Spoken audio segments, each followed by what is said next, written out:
한 주간 공무원 수험 관련 이슈를 모아보는 주간 공시 이슈집. 11월 둘째 주 어떤 공시 이슈가 있었는지 알아보겠습니다. 2024년 국가직 시험 일정이 확정되었습니다. 9급 3월 23일 토요일, 7급 1차 7월 27일 토요일, 7급 2차 10월 12일 토요일, 5급 외교관 후보자 3월 2일 토요일에 필기시험이 치러지는데요. 대개 4월 초에 치러지던 9급 필기시험은 제22대 국회의원 선거를 고려해 2주 앞당겨진 3월 23일에 치러집니다. 2주나 앞당겨진 시험 일정에 많은 분들이 혼란스러울 수도 있으실 것 같습니다. 하지만 변경된 계획에 크게 동요하지 않고 계획을 재수립하신 후 조금 더 타이트하게 공부 계획을 실행하시면서 공부해야 합니다. 인사혁신처가 승진 소요 최저 연수 단축, 다자녀 양육자에 대한 채용 승진 우대에 대한 내용이 담긴 공무원 임용형 개정안을 입법 예고한다고 밝혔습니다. 기존 9급 공무원이 3급까지 승진하려면 최소 16년 이상 근무해야 했지만 11년으로 단축하는 것입니다. 다만 승진 소요 최저 연수 단축의 경우 성과가 뛰어난 인재에 한하고 실제 5개년 근속연수 평균 통계를 살펴보면 9급에서 3급까지 걸리는 기간은 45년 5개월인 것을 봤을 때 현실 가능성이 떨어진다는 지적이 나오고 있습니다. 다자녀 양육자에 대한 개정안의 내용은 2명 이상의 미성년 자녀를 양육 중인 사람은 출산 양육으로 인한 경력 단절 기간을 감안해 퇴직 후 10년까지 경력 채용에 응시할 수 있게 되고 각 소속 장관이 8급 이하 다자녀 양육 공무원 승진 우대하기 위해 승진 평가 시 가점을 부여하는 방안 등을 구체적으로 규정할 방침입니다. 이렇게 인사처가 양육자 공무원에 대한 방안을 마련하는 한편 용해인 의원은 아이를 낳으면 혜택을 주겠다는 정책은 여성을 출산의 도구로 보는 낡은 관점을 공고하게 만들고 출산을 선택하지 않는 수많은 국민을 차별하는 것이라고 지적했습니다.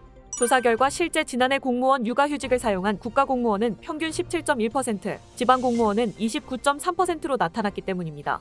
용해인 의원은 더불어 저출생 문제를 해결하기 위해서는 양육자들이 일터에서 마음 편히 육아휴직을 사용할 수 있도록 하는 것이 우선시되어야 한다고 지적했습니다. 양육자 공무원에 대한 실제적인 개선이 필요한 것으로 보입니다. 대한민국 공무원 노동조합 총연맹이 11월 6일 악성 민원으로부터 공무원을 보호하는 방안을 마련할 것을 촉구하는 기자회견을 국회에서 열었습니다. 공무원 10명 중 8명 이상이 악성 민원에 시달린 경험이 있고 악성 민원으로 인한 후유증을 겪고 있는 것으로 조사됐습니다. 석현정 위원장은 악성 민원이 공직사회 전반에 얼마나 부정적인 영향을 끼치는지 이번 설문조사에서 증명됐다며 공무원 노동자를 보호하기 위한 제도적 장치를 마련하도록 정부와 국회에 요구한다고 밝혔습니다. 공무원의 최대 스트레스인 악성 민원, 하루빨리 공무원을 보호할 수 있는 제도가 실행되기를 바랍니다.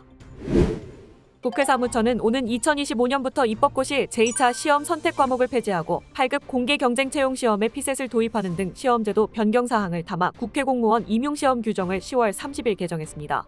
입법고시 제2차 시험 선택 과목 폐지는 동일한 직류에 응시하는 수험생 모두를 같은 과목을 통해 평가하여 시험 공정성을 제고하고 직무 수행에 필수적으로 요구되는 지식과 역량을 더욱 심도 있게 검정하려는 취지입니다. 8급 공채에 도입하는 피셋은 언어 논리, 자료 해석, 상황 판단 등을 통해 종합적인 사고력을 갖춘 인재를 선발하려는 목적을 가지고 있습니다. 2024년도 국가직 시험의 시행 예산안이 전년도에 비해 6,300만 원 감소한 138억 4,800만 원으로 편성됐습니다. 내년도 국가직 시험 예산안이 소폭 감액으로 편성된 것은 최근 지원자 감소와 맞물려 있습니다. 이에 따라 채용 시험이 적정한 경쟁률을 유지할 수 있도록 홍보를 더욱 강화해야 한다는 목소리가 나오고 있습니다. 장기적으로 공직 선호도 감소의 원인이라고 볼 수 있는 업무 강도 대비 낮은 임금, 경직된 조직 문화, 불합리한 민원 대응에 대한 스트레스 등을 개선 및 완화할 방안을 마련하는 노력이 필요할 것으로 보입니다. 소방 공무원이 현장에 집중할 수 있도록 반복, 관례적 행정 업무를 대폭 줄입니다. 일선 현장 대원들이 출동과 훈련 등 현장 대응에 전념할 수 있도록 각종 대회나 행사 등 관례적 업무를 대폭 줄이는 업무 혁신 효율화 방안을 마련해 추진한다고 밝혔습니다. 앞서 소방청은 지난 7월부터 자체 업무 분석과 시도 소방본부 의견 조회를 거쳐 각종 대회 21건, 행사 35건, 점검 15건 등 총 83건에 대한 개선 방안을 검토했으며 이 가운데 66개의 업무를 개선하기로 결정했습니다. 남아영 소방청장은 소방의 답은 현장에 있다며 현장 대응에 전념할 수 있도록 소방청의 업무를 과감히 혁신했다고 설명했습니다.